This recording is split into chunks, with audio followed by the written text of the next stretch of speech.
Sampung mga agencies pala mga kababayan ng ating gobyerno ang tinanggalan ng confidential funds para mga kababayan ibigay sa mga guardians ng West Philippine Sea. Ito mga kababayan ngayon yung balita. 10 agencies secret funds chopped to boost West Philippine Sea Guardians budget, sabi po ni Congresswoman Estela Kimbo. Di ba ayos na ayos? Ito yung tama na dapat ginagawa po. Mabuhay kayo dyan sa Kongreso. Di paano na yan si Inday, Mr. Maravillas? Wala bang problema po si Inday? Resourceful po si Inday. Marami naman din siyang kaibigan. A day after nga po, mga kababayan, na tanggalan siya ng confidential funds. Kami agad ni Inday po, yung isang Chinese governor. Ikaw niya, Mr. Maravillas. Yun naman talaga po. Iwan ko kung nagkataon lang. Ito po siya, oh. Nakita din niya, oh. Sara meets Chinese governor. Ayos. But before ko mga kababayan na ibigay sa inyo yung kwento, click subscribe muna dito sa ating YouTube channel and hit the notification bell para lagi po kayong updated sa mga kaganapan dito sa ating bansa. Like and share na rin po ninyo ng ating video at huwag na rin po ninyo na skip yung ating mga commercial ads para tuloy-tuloy lang ang pag-unlad ng bagong Pilipinas, the land of fear. Nya automatic pala niya, Mr. Maravillas. Kausap yung Chinese governor ni Inday. Automatic. Nagipag-sisterhood po at may mga negosyo na ipapasok yung China, yung isang province, mga kababayan ng China, dito sa ating bansa. Kaya unbothered po. Unbothered po si Inday. Naramihan niya akong barkada. So, ito yung balita ngayon mga kababayan.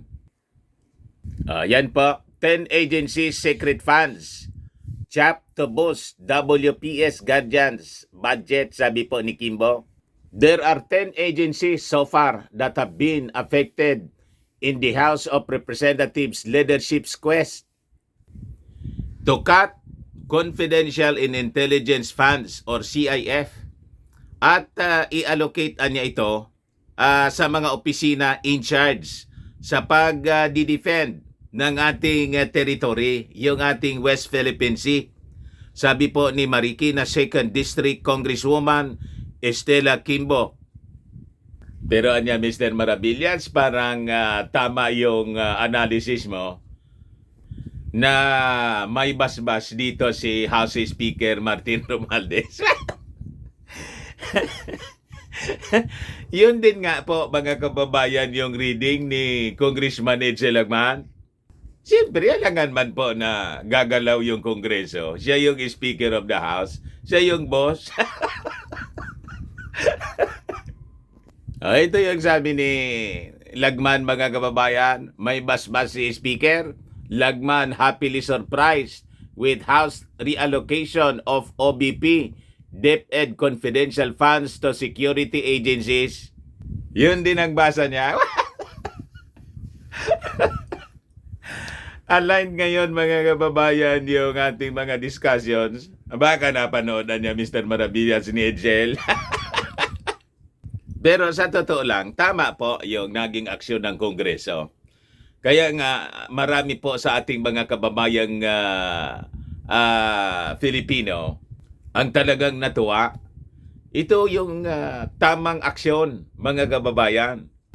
So sabi rito, in an interview with reporters, Kimbo said that they are still studying where they can remove the CIF and reallocate them to agencies that badly need such funding.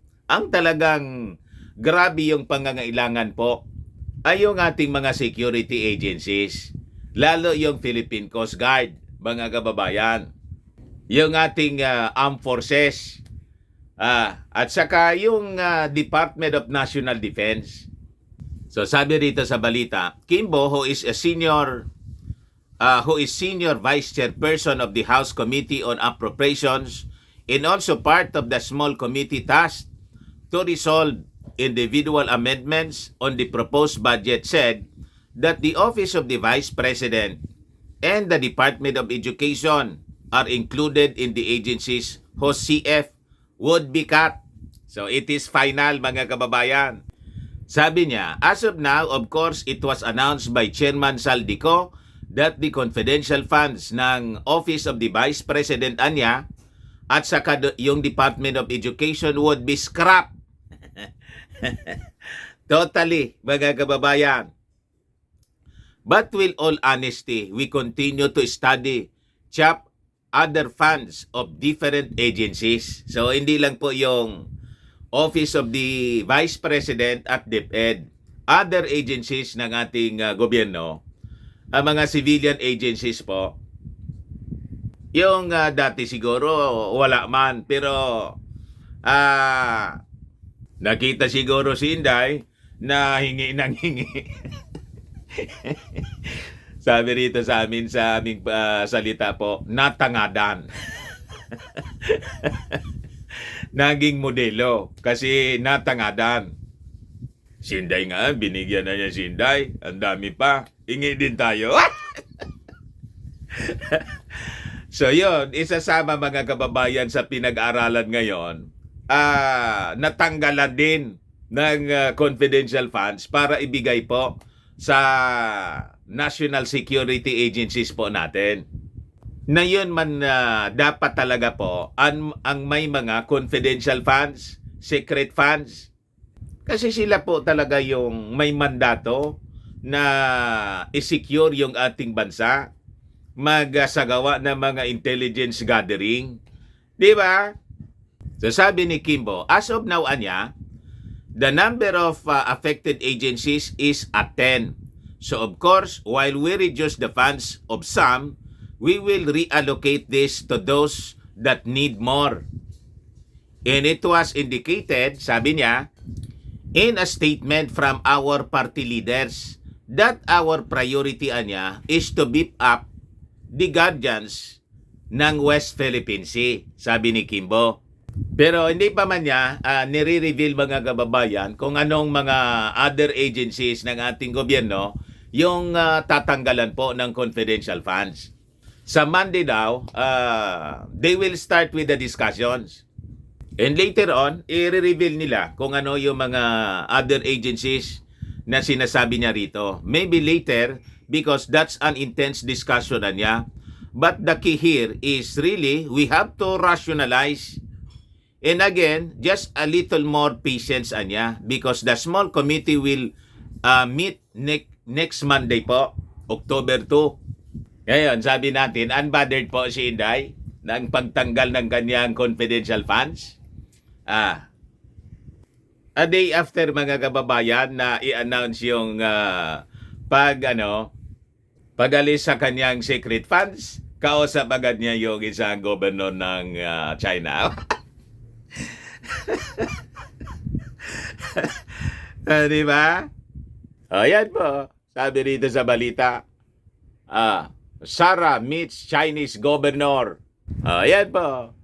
Vice President Sara Duterte met China's Fujian Province Governor Xiaolong as the Chinese official flew to Davao City. At mga kababayan kay Inday, yung mga Chinese. Best friend po.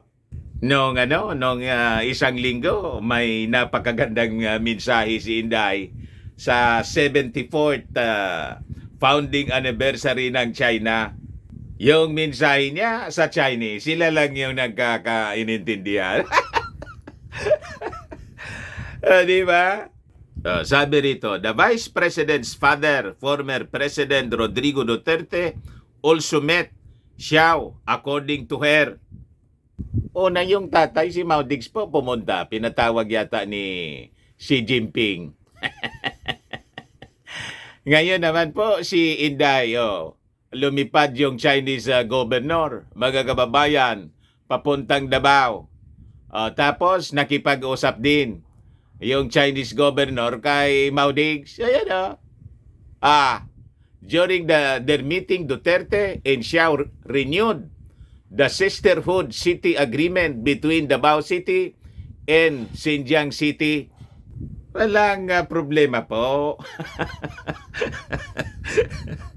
Si Inday, kahit tanggalan ninyo ng secret funds. Di ba? Marami siyang kaibigan eh. They also discussed the successful exportation of durian to China. May negosyo po eh. Durian. Alangan man.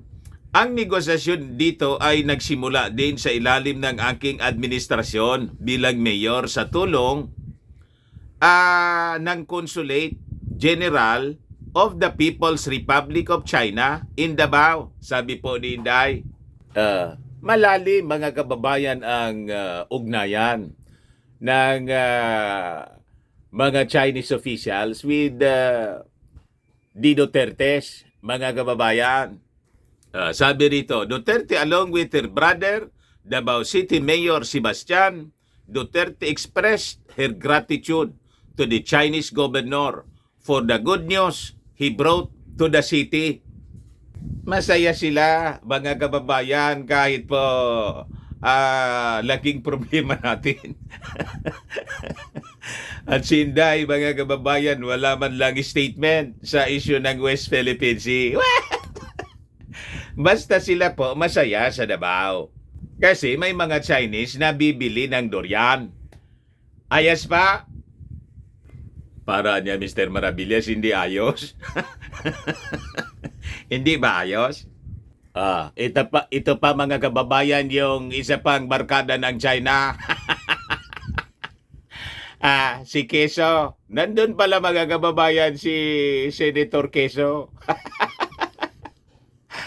Cheese urges Philippines, China firms to enhance cooperation. Na-invite po si Cheese Escudero, mga kababayan, ng mga Chinese. Para niya, Mr. Maravillas, may Malaysia. Ako ayaw kong bigyan ng Malaysia po. Iwan ko sa inyo kung nakakalata kayo ng mga galawan. Pero ako, wala man po akong naalata. Basta nabasa ko lang dyan. Nagkataon lang na nagka-ugnay-ugnay. Nagkataon lang siguro mga kababayan na medyo yung pakakalatag lang siguro ng aking kwento. Sunod-sunod.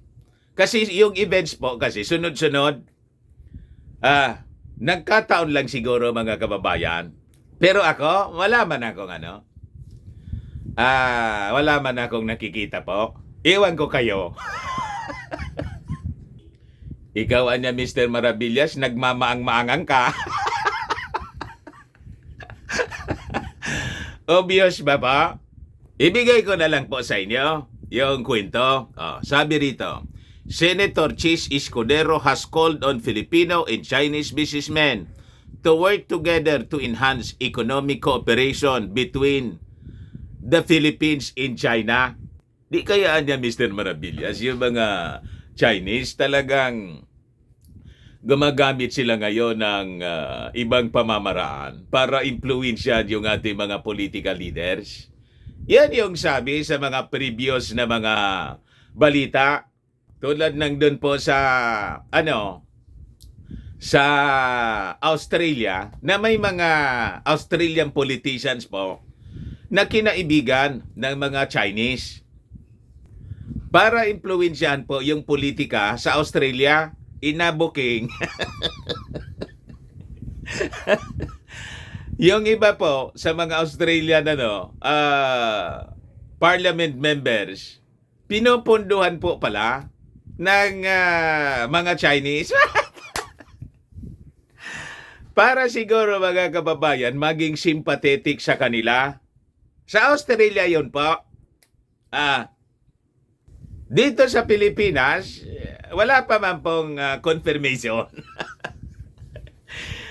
Mga duda pa man lang po ng ating mga authorities. Pero di ba Mr. Maravillas, bawal yan. Bawal po. Sa batas natin, bawal. Kahit sa Australia po, bawal po sa batas. Kaya nga po, inoperate ng mga authorities sa Australia. Kinasuhan po. Kasi bawal po yung yung tumanggap ka ng foreign funding. Kaya lang, siyempre po, pag na-booking, yun ang pag hindi man po, pag secret, secret nga eh. Unless pag na-booking. Pero hindi ko po sinasabi na yon ang possible na nangyayari ngayon dito. Kinikwento ko lang po sa inyo. Tapos, ako lang po, sinasabi ko sa inyo, mag-ingat po tayo sa mga pro-Chinese. Kasi baka ibenta po yung ating bansa. But anyway, ibigay ko na lang sa inyo yung kwento rito, mga kababayan sa Philstar, Manila Standard pala. In his keynote address at the Philippine Investors Roadshow na ginawa sa isang hotel, mga kababayan, doon sa Beijing, nandun pala si Quezon. Escudero also stressed the need for business leaders to set aside political issues hounding Manila and Beijing. Wag lang ninyo anyang papansinin yung away politika. Yung problema sa West Philippine Sea, tuloy lang anya yung negosyo natin. Ayas! Sa bagay, may punto din mga kababayan si Quezon. Sabi niya, he cited the need to focus on trade, which he said was a vital aspect of Philippine-China bilateral ties anya. Sabi mga kababayan ng senador, today anya we find ourselves in a unique situation as our nations currently have territorial differences. Escudero said at this forum, we have an opportunity to transcend political differences and focus on the economic potential that exists between our two nations anya. It is crucial to recognize that economic cooperation can play a vital role in bridging gaps in moving toward a more harmonious future. Na-invite po si Chis Escudero, mga kababayan ng mga negosyante sa China. Siguro, siyempre, yung mga Chinese, sabi ko nga po, yung strategy na ginagamit ng mga Chinese po, yung Soncho Art of War, yung uri ng invasion po, pananakop na di mo kailangang hindi mo kailangang magsagawa ng labanan. Winning a war without a fight. What? Sa paanong pamamaraan? Sa pamamagitan mga kababayan ng pakikipagkaibigan kuno. Ngayon ginagawa ng mga Chinese, nakikipagkaibigan pero nananakop. Di ba? Yun ang ginagawa nila sa West Philippine Sea. Kaya kailangan mag-ingat po tayo. Kasi dati Soncho Art of War. While this issue has its complexities, sabi mga kababayan ng senador, and challenges, I firmly believe that dialogue and cooperation are essential to finding a common ground and fostering mutually beneficial relations anya.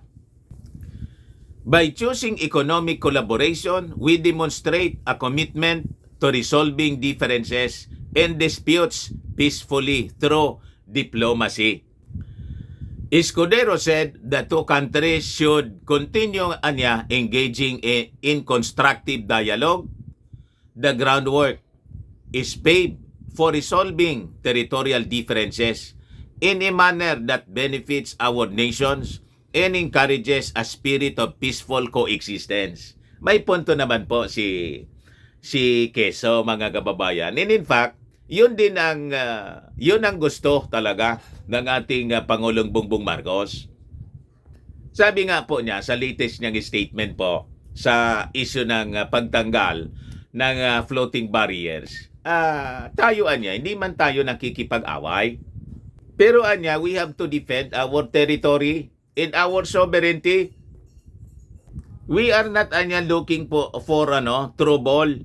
Yan po, mga kababayan, yung sabi ng ating Pangulong Bongbong. Marcos speaks up on China's barrier. We are not looking for trouble. Kasi po, sa totoo lang, hindi man po sa nature natin yung troublemaker po tayo. Wala yon sa ating natura. Pero pag tayo po ay inapi, dinikdik, sabi sa ating lupang hinirang, ang mamatay ng dahil sa'yo. Sa manlulupig, di ka pasisiil. Consistent po yung paninindigan ng ating Pangulong Bongbong Marcos sa lupang hinirang. Kaya sabi niya rito, President Marcos stressed his commitment to continue to protect the Philippine territories following China's installation of floating barriers sa West Philippine Sea. Marcos finally broke his silence about the issue on the floating barrier installed by Chinese vessels that surfaced last Sunday. Sabi niya, hindi naman anya tayo naghanap ng gulo. Basta anya, gawin natin, patuloy nating ipagtatanggol ang Pilipinas, ang maritime territory ng Pilipinas, ang mga karapatan ng mga fishermen natin na nangingisda doon sa mga areas kung saan sila nangingisda daang-daang taon na. Yun ang intensyon anya natin kasi napakatagal ng panahon, sabi nga natin mga kababayan, side by side with the Chinese fishermen and other countries, mga Vietnamese. Kasi magkakapitbahay nga tayo.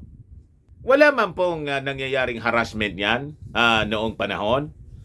Kung may naubusan ng pagkain na mangingisdang Pinoy or Chinese, nagsisiran sila mga kababayan ng pagkain. Pag may nalubog na Chinese fishermen, sinasakluluan ng mga Filipino. Kung may mga Filipino din, mga kababayan na nalalagay sa peligro, ganon din yung ginagawa ng mga Chinese noon dyan. Pero ngayon, dahil naging mayaman na po yung China, at saka lumakas yung kanilang military, lumakas din yung pagiging sakim.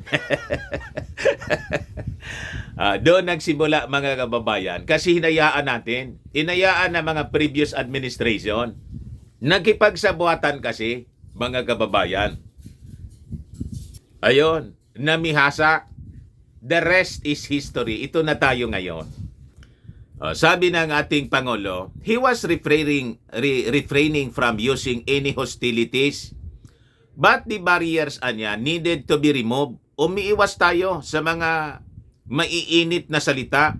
Ngunit matibay ang ating pagdepensa sa teritoryo ng Pilipinas.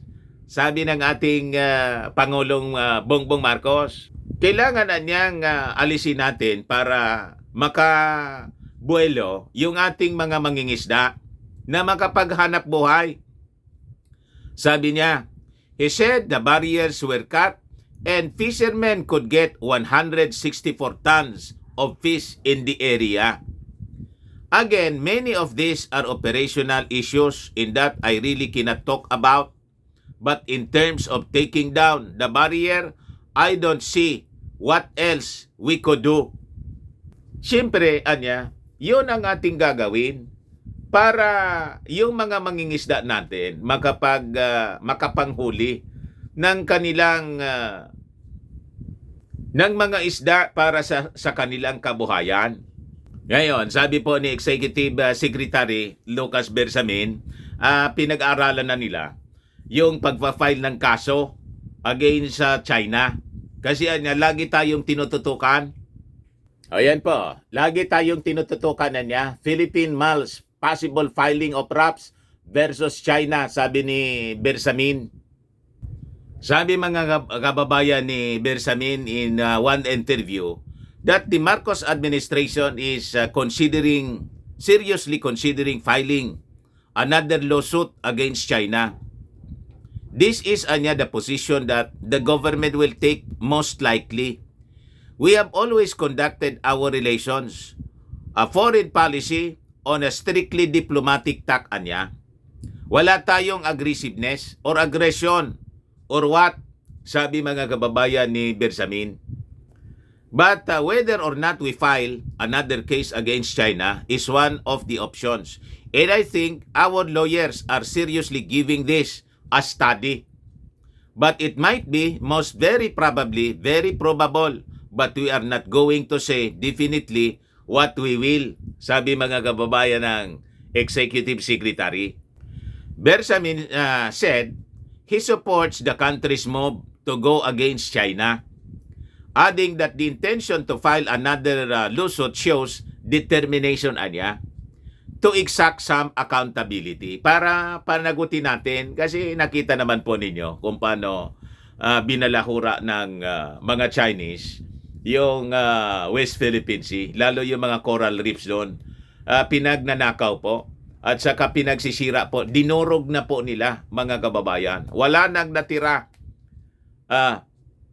Ganon nila sinasalaula yung ating marine resources mga kababayan. We do not do anything na hindi nagre-react yung China. Lagi tayong tinututukan. But you know that this is an administration that will not lose an inch of Philippine territory or sovereignty. Hindi niya yun hayaan ng ating Pangulong Bongbong Marcos. I cannot make a statement about China. Let us say it in general terms. We are out there to defend, sabi mga kababayan ni Bersamin. As he emphasized the need to defend the Philippine territory, especially ang ating West Philippine Sea. Alam mo, may point ang pagpa-file ng kaso. We litigate kahit hindi mag-participate niya yung China dahil ibig sabihin may resolve ka. Bersamin, however, clarified that the Philippines has no intention to fight Beijing, adding that we can coexist with China. Wala man tayong intensyon makipag-gira. O ganun din po yung posisyon ng ating, yun mismo pala, yung posisyon ng ating Pangulong Bongbong Marcos. We are not looking for trouble. Pero sabi ng Philippine Coast Guard, sabi ng ating armed forces, pag naglagay pa yung mga Chinese ng floating barrier, as usual, tatanggalin nila. Ganon ang resolve ng ating armed forces. Kasi po, strong leader po kasi ang ating Pangulong Bongbong Marcos, the Commander-in-Chief. Tama pa? Kaya itong ginagawa po natin, yung expansion ng EDCA sites, yung pag-engage natin sa mga regional partners natin, ASEAN countries, lalo na yung Amerika siyempre, because we have our mutual defense treaty, and that is for our defense. Hindi po para umatake tulad ng pinapaniwala sa atin ng mga pro-China propagandist, yung mga vloggers at mga politiko na pro-China, na sinasabi nila itong ginagawa ng Amerika dito sa atin, naglalagay ng mga EDCA sites, preparasyon para sa conflict between America and China sa Taiwan issue. Huwag kayong maniwala doon. Anong pakinatin doon, mga kababayan? Mangingialam tayo doon. May sarili tayong problema rito. Kumbaga, mga kababayan, kung idadamay tayo ng China, ayon, siyempre. Kung isasali tayo sa claim nila, i-claim nila siyempre yung Taiwan kasi territory nila. Pero isasama nila yung West Philippine Sea, ayon, siyempre, we have to defend. Sa manlulupig nga po, sabi sa lupang hinirang, di ka pasisiil. Ganon. Ayan man lang mga kababayan, baka lang gusto ninyo pong itry. Firmax Firming and Lifting Cream, pinapahid po sa mga pulses and affected area. Mainam po sa paninigas na mga kaso-kasuan. Ito naman po, Automax Radiant Serum. Sa mukha naman yung application. Anti-aging po siya. You will look 10 years younger than your age.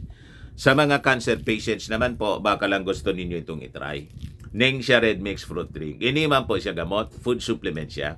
Kaya lang, gawa siya mga kababayan sa goji berry. Ang goji berry po, may anti-cancer properties. Yung mga inquiries ninyo, dumiretso na lang kayo sa aming messenger sa Facebook para masagot namin agad. Ayos! Ako po si Dante Maravillas. Bye-bye po. God bless.